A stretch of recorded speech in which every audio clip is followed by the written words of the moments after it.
Prabhuji. Dhanva Pranam, Prabhuji. Prabhuji, Anvay is asking what are the 6 sons' names of Devaki who was killed by Kamsa?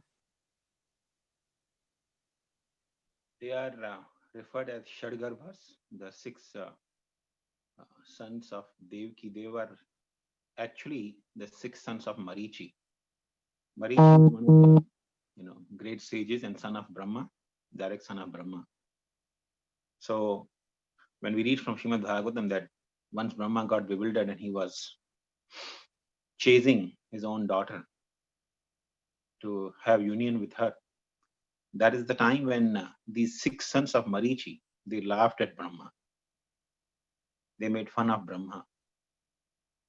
So since, Brahma is actually the great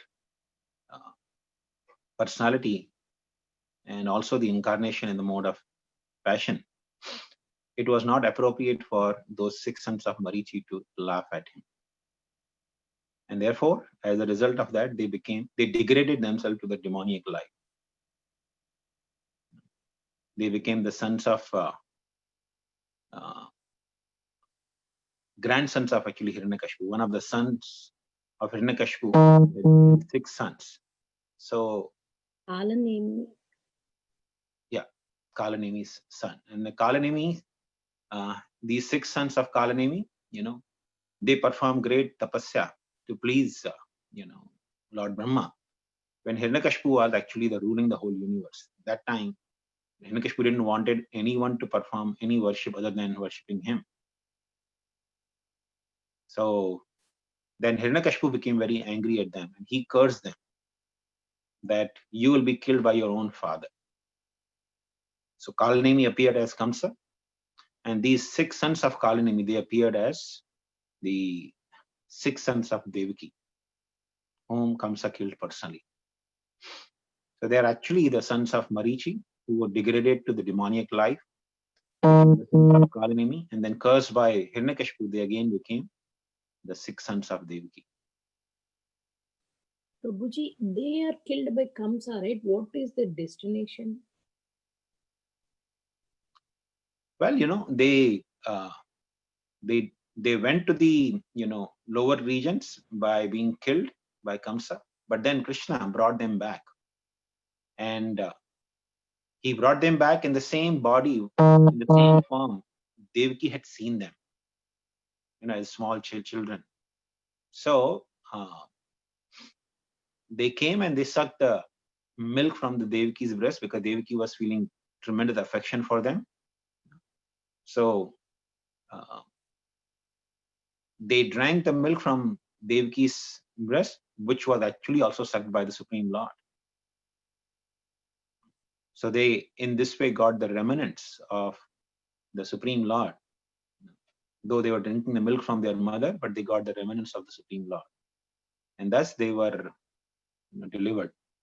They were actually delivered from. Yes, Prabhuji, we read in Brihad Bhagavatamrita, right? Yeah. Yes, thank you. But they have names, Prabhu? Is there any names? Yes, their names are there. First son was Kirtiman, and I don't remember all the names, but first son's name was Kirtiman.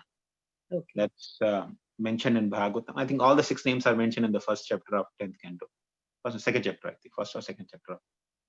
Sure, Prabhuji. Thank you. Hare Krishna. Thank you, Prabhuji.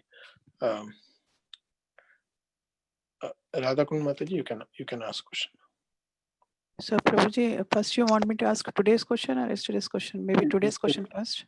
Yeah, Mataji, means we can start with yesterday's question and then Okay. you can give chance to others and then you can ask today's question. Oh, okay, Prabhuji. Prabhuji, Dhanyavad Pranam Jai Shri Prabhupada. Shankaranda Prabhuji. Thank you so much. Prabhuji, actually, yesterday we were reading, I think, Srimad Bhagavatam in the night, and it was mentioned that Srila Prabhupada is mentioning in the purport that one has to, focus while they chant, one has to meditate on the personal feature of Lord Narayana.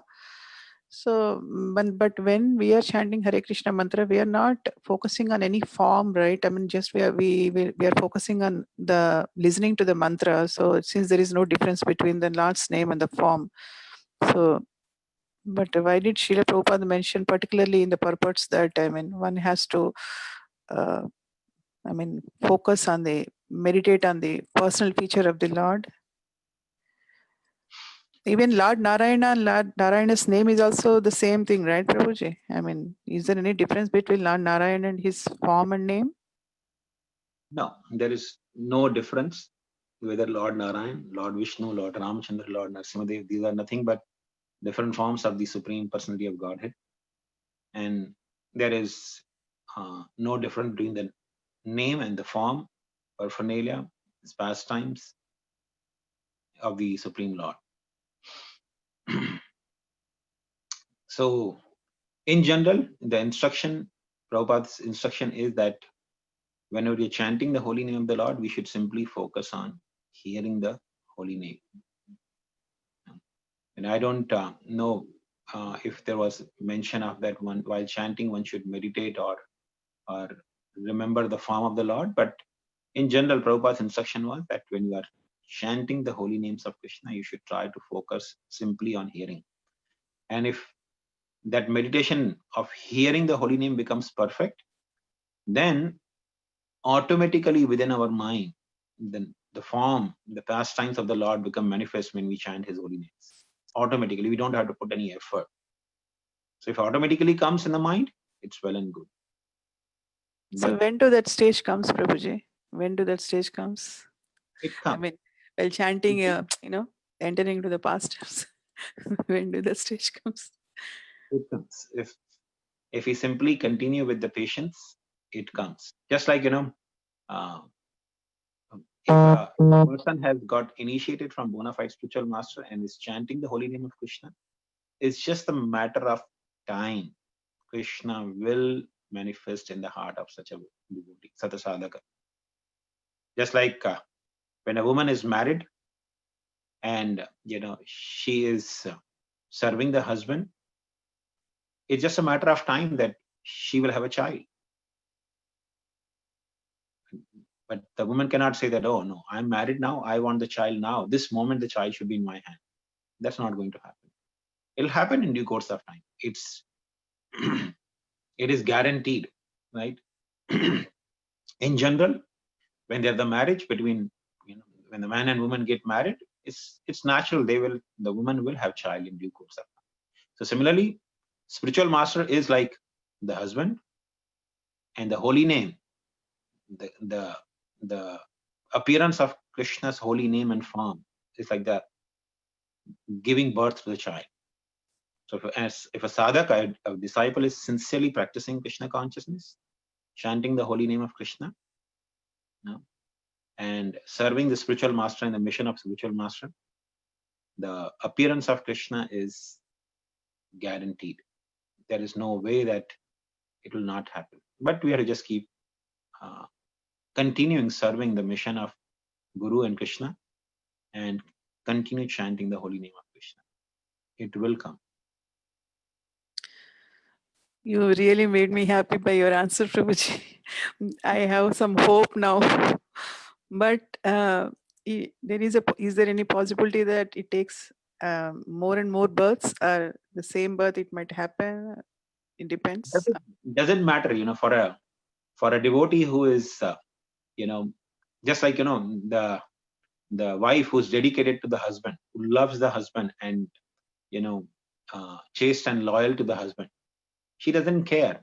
She knows if I just continue, like Devahuti, we read from Srimad Bhagavatam. Devahuti continued when she was married, she was a beautiful princess. But Karda Muni decided to engage in the austerities. So she continued to serve him without even caring for her own body. So much so that her hair became matted locks. Her beauty was covered with dirt all over the body. She neglected her body completely in the service of the husband. So she continued to serve the husband with great patience. She knew that her desires will be fulfilled. And what was the net result? The net result was she had many daughters and she had the Supreme Lord appearing as her son in the form of Kapila Devi.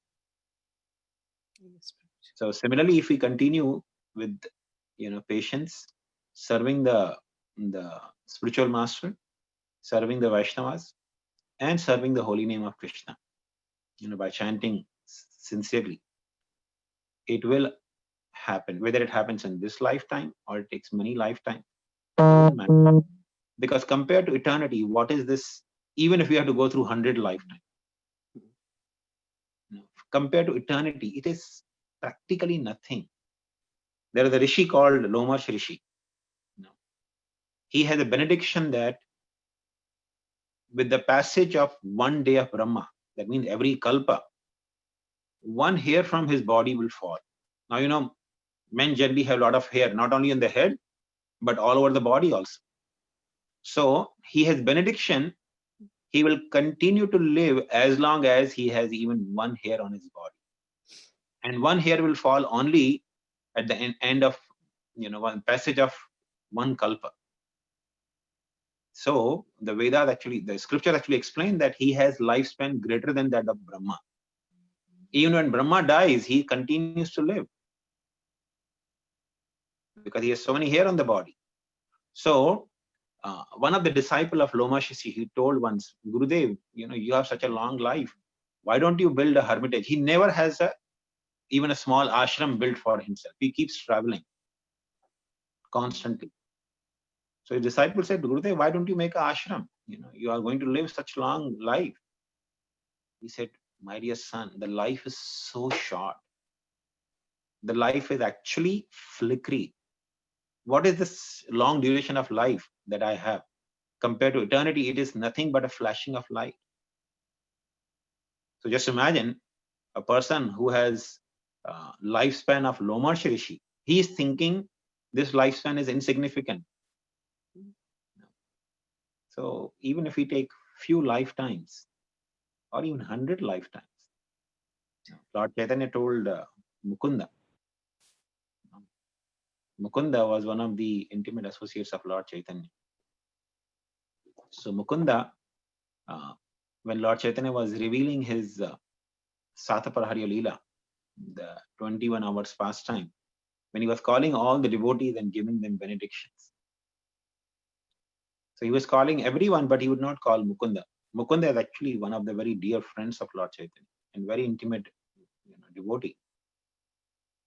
So when he was calling all the devotees, but not calling Mukunda, Shrivas Pandit, he said, my Lord, you are calling everyone. You are giving mercy to everyone. You are giving benedictions to all the devotees and your associates. Why are you not calling your dear Mukunda? He's hiding in that corner and crying, waiting for your mercy.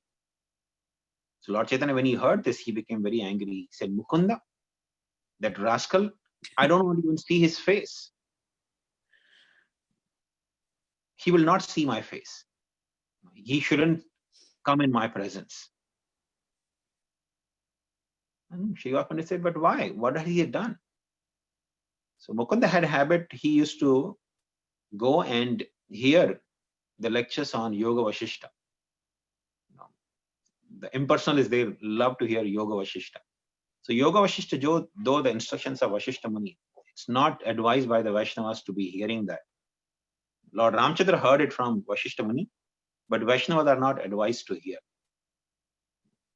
Just like Lord Shiva, who's greatest Vaishnava, he gave Sharirika Bhashya commentary. So he's a Vaishnava, he can compile the commentary and he will not be affected. But it is strictly advised that no Vaishnava should hear that commentary because that will pollute their consciousness. So Vaishnavas are not advised to hear monist or impersonalist philosophy. But Mukunda would go and hear.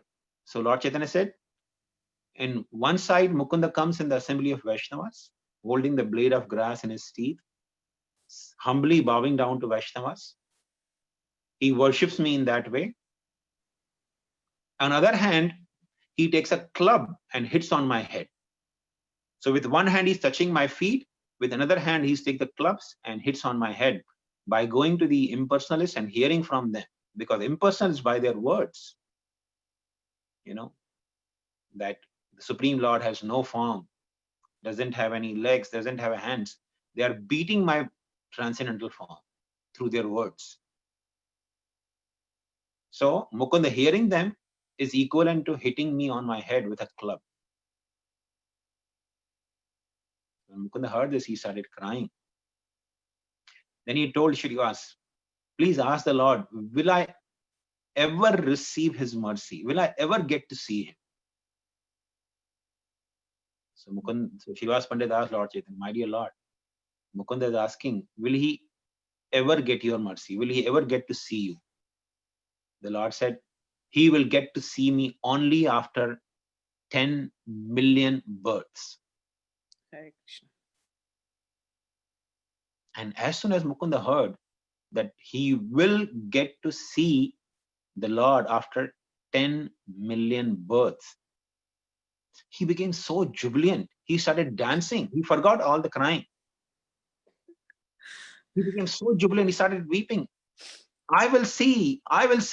Just in 10 million births, I will get to see the form of the Lord. So all the Vaishnavas were stunned. According to, calculation, it is not really a benediction. It's kind of a curse that he will be able to see only me after 10 million births. But Mukunda took it in a different way. He thought, the Lord has guaranteed me that after 10 million births, I will receive his mercy. So what is 10 million births compared to eternity? It'll just pass like flashing. So I'll go through 10 million births, suffering different forms. But after 10 million births, I will have the mercy of the Lord. So that faith, he started dancing. He was so jubilant. He was genuinely jubilant. He was not just making a show off. Mm. So Lord Chaitanya, when he saw this, he said, Mukunda, come now.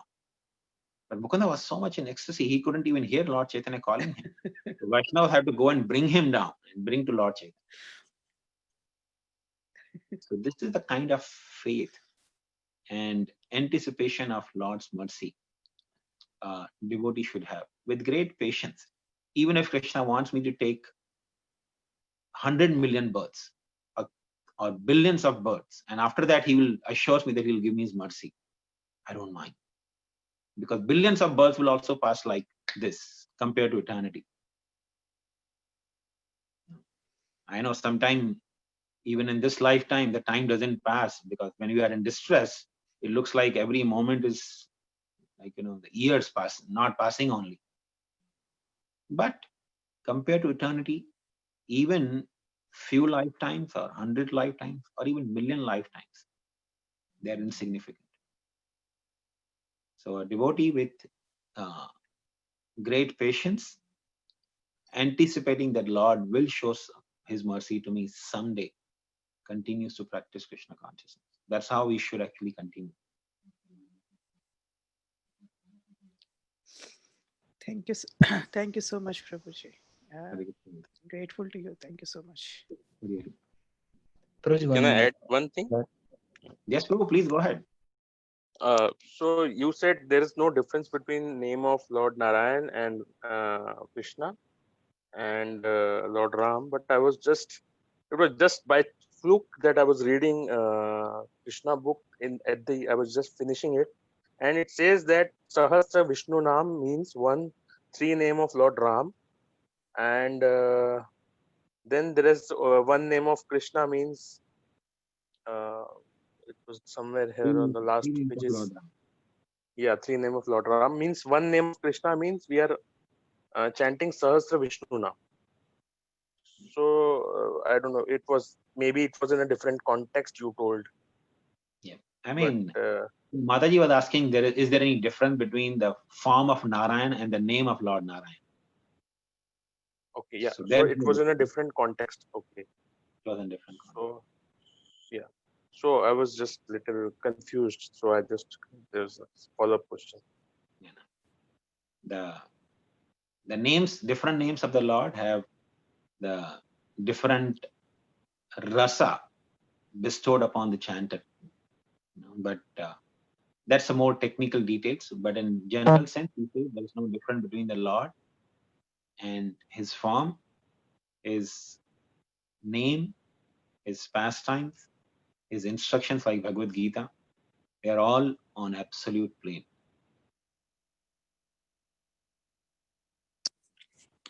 Prabhuji, for the destination is different, right? Like if you, Yes, the destination is different. yeah. And that's what Bhaktivinoda Thakur mentions in Harinam Chintamani.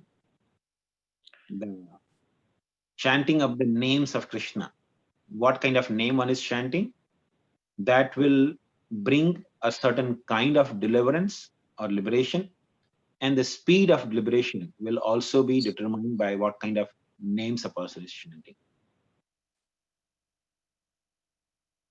So these two things Bhaktivinoda Thakur mentions. The speed of liberation and the kind of liberation a person attains. Like if somebody is chanting Brahman or somebody is chanting Paramatma, Paramatma. So these are the also names of the Lord. Brahman is also name of the Lord. But that will not bestow the love of Godhead. That will bring a person to the understanding of the impersonal concept of the Lord. And on one plane, we hear there is no difference between Brahman, Paramatma, and Bhagavan. All the three are nothing but the Supreme Lord. Just like the sun rays, the sun disk, and the Surya Narayan. There is no difference between them. But yet there is difference. So similarly, Brahman, Paramatma, and Bhagavan, they all three are considered one. There's no difference between the three. But yet, when we go into final studies, technical detail, there is difference. Prabhuji, follow-up question. Can you elaborate more on speed? Yes. Which means rather for my betterment, which is the highest speed? What gives you highest speed? The highest speed is attained by chanting Hare Krishna Mahamantra.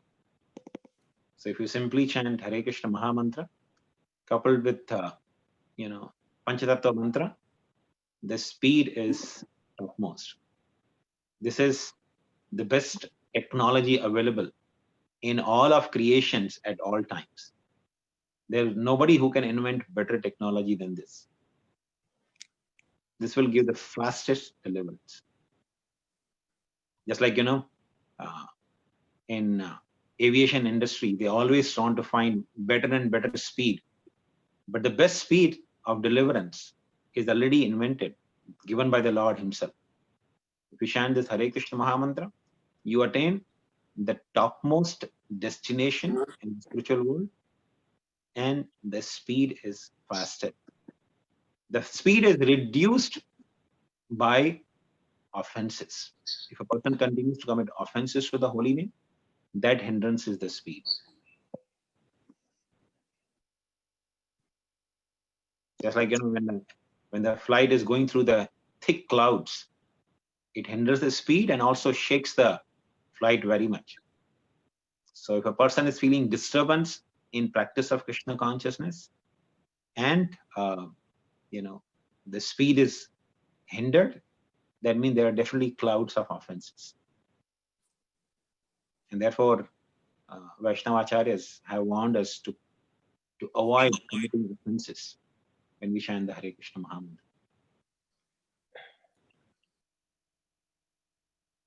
Thank you, Prabhu. Prabhuji, I have, I just want to clarify one thing regarding the passing of the time. Mm-hmm. So when somebody is in distress, he experiences that the time is not moving. Mm-hmm. It becomes a longer duration for him. Yeah. And is it true that if somebody is in goodness, the time passes quickly?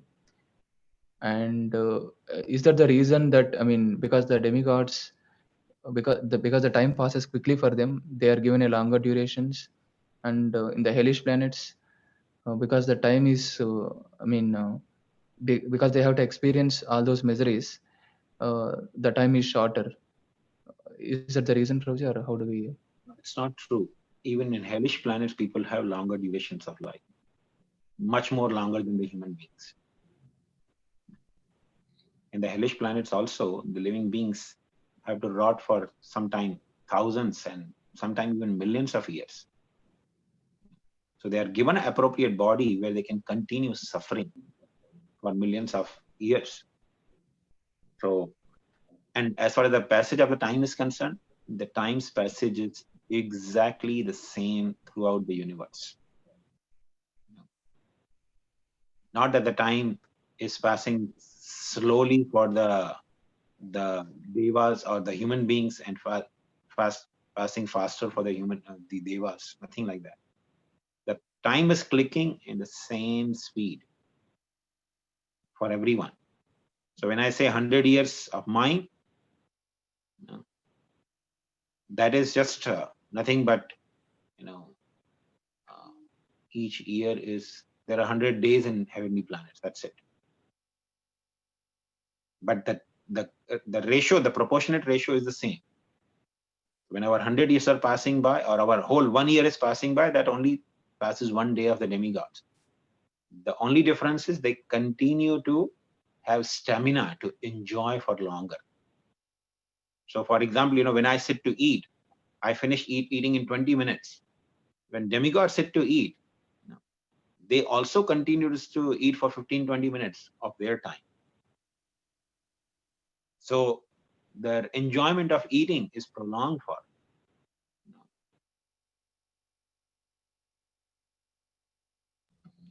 Jay, thank you, Prabhuji. Thanks for clarifying. I had this misconception that, I mean, in hell, the time is shorter. So that's how the years are calculated. But yeah, it seems it's different. Time is same everywhere. I mean, like you hear from the 5th canto of Bhagavatam. Kalachak. For thousands of years, the living entity who has committed such certain kind of sin, he has to go to certain hell for thousands of years, or millions of years. The soul, once going to the hellish planet, has to stay there for a very long time.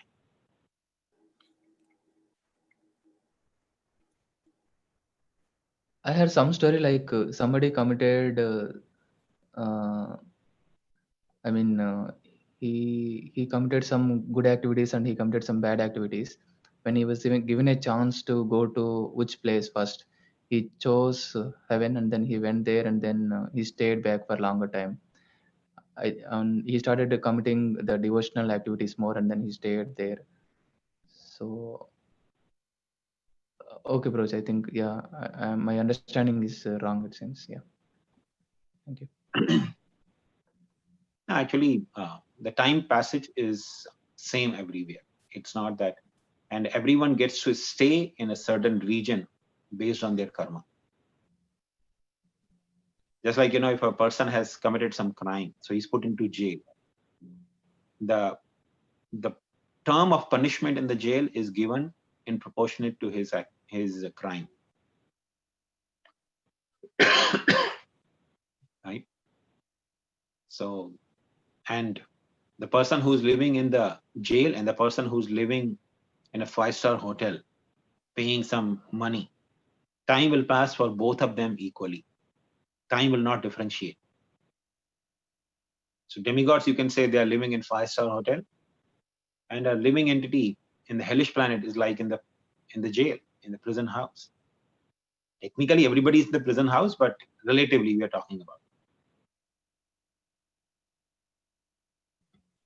Thank you, Prabhuji. Very Hare Krishna.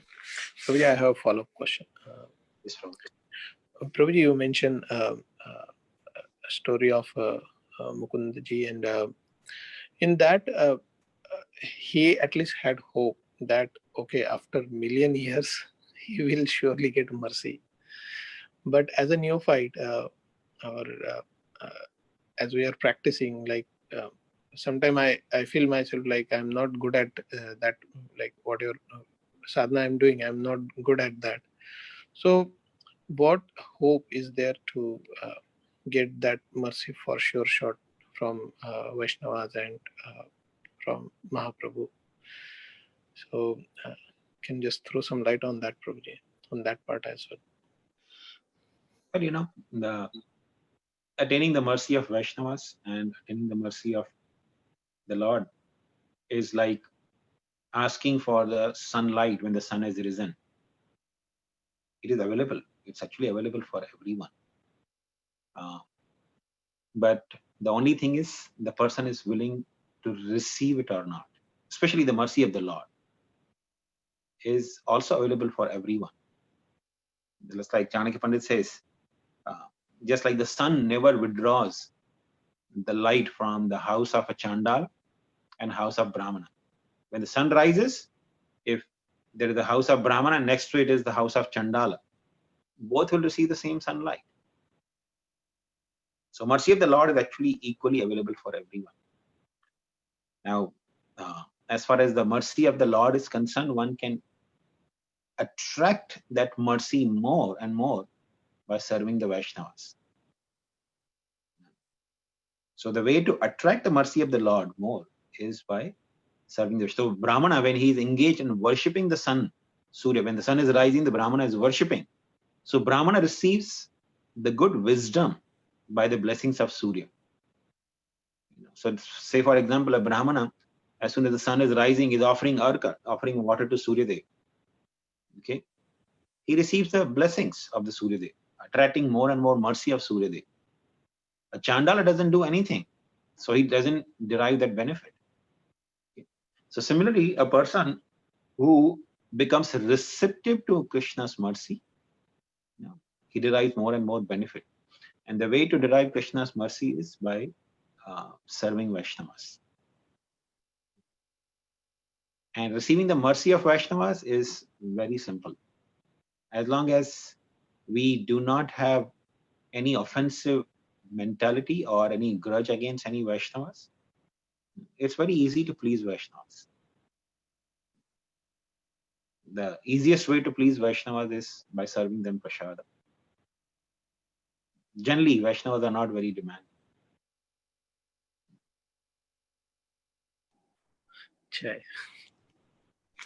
I remember, when I was serving His Holiness Radha Swami Maharaj in the ashram as a servant, it was so easy.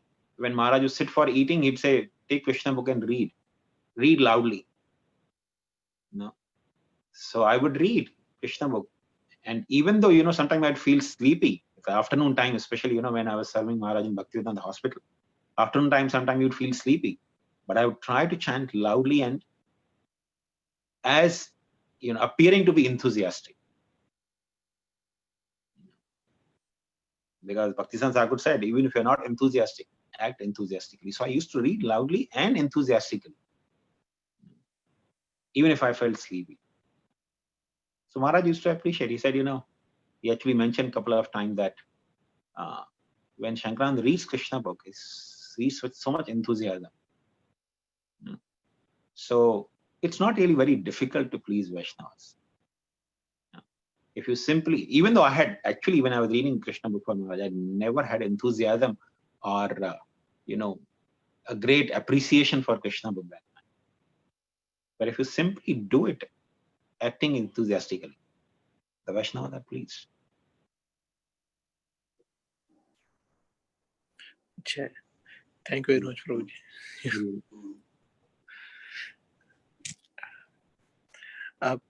Prabhuji, I think we have 3 questions now. So 2 questions from Radhakunda Mataji, 1 question from me. So and 1 question from Abhijit Prabhu also. So can Radhakunda Mataji, can we take Abhijit Prabhu's question first and then cover our question tomorrow? Sure, Prabhuji, not a problem. Yeah, sure. Thank you, Prabhuji.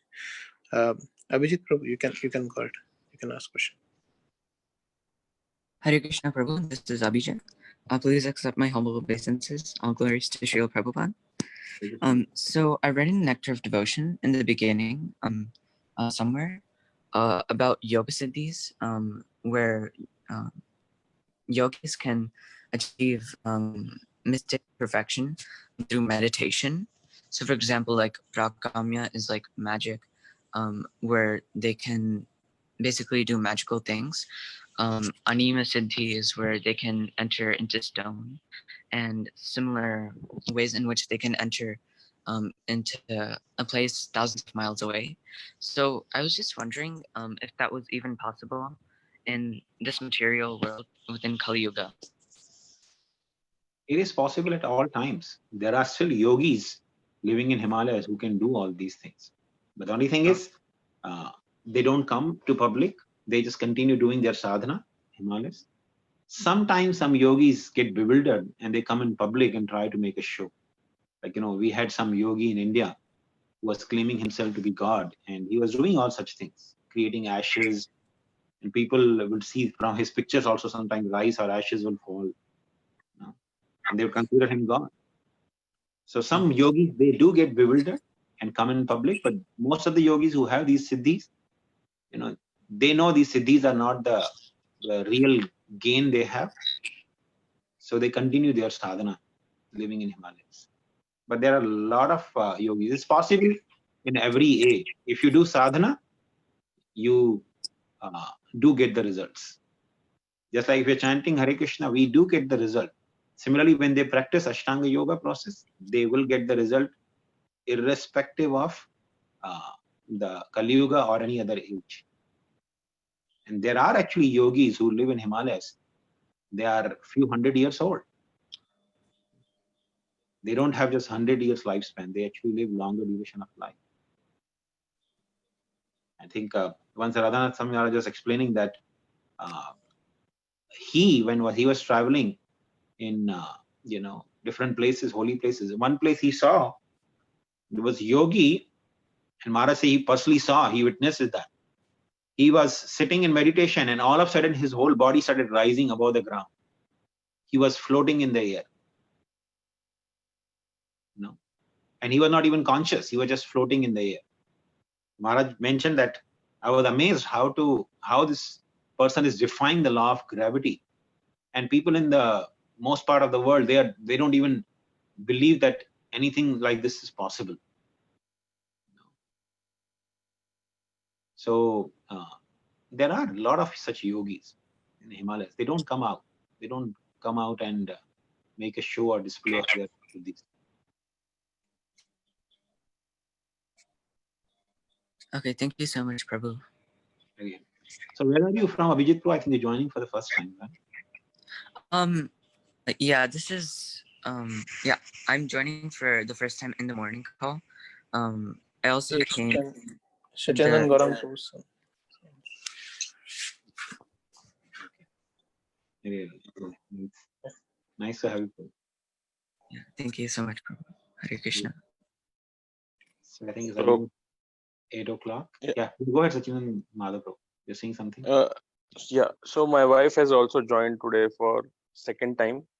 She's also started hearing these classes. So she was asking one question, but she was shy a little.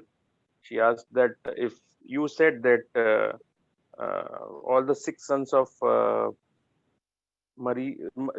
Marichi's son were given the milk of Devaki and they were delivered. So we are also taking prasad. So there are also devotees that comes in the temple. Sometimes they take prasad, sometimes they take anything. So will they also be delivered? Yes, it's just a matter of time. Anyone who has eaten prasad once, the journey has already started. It's just a matter of time. So may not be in this lifetime, but maybe in multiple lifetimes they will be delivered. Yes, they will be delivered. Thank you. Because Thank you. sometimes prasadam takes time to digest for different people. Some people digest immediately, some people digest few million lifetimes. Not few million, sorry, few lifetimes. When I Few remember lifetimes. Gaurang Pro was saying once, he met one person in Texas. So he was devotee, he was initiated and he had some initiated name. So he went to Gaurang Pro and said, Prabhuji, do you remember me? He said, oh, I'm sorry, I traveled so much, so I don't remember who you are. He said, I'm from IIT. You used to come in IIT and you used to bring prasad. I never used to attend your classes, but I used to always come for prasad. So Gaurang Pro told him, oh, so it took 20 years for you to digest the prasad. So different people have different time span to digest prasad. But prasad works miracles. Thank you. Thank you very much. We can stop here. Thank you very much.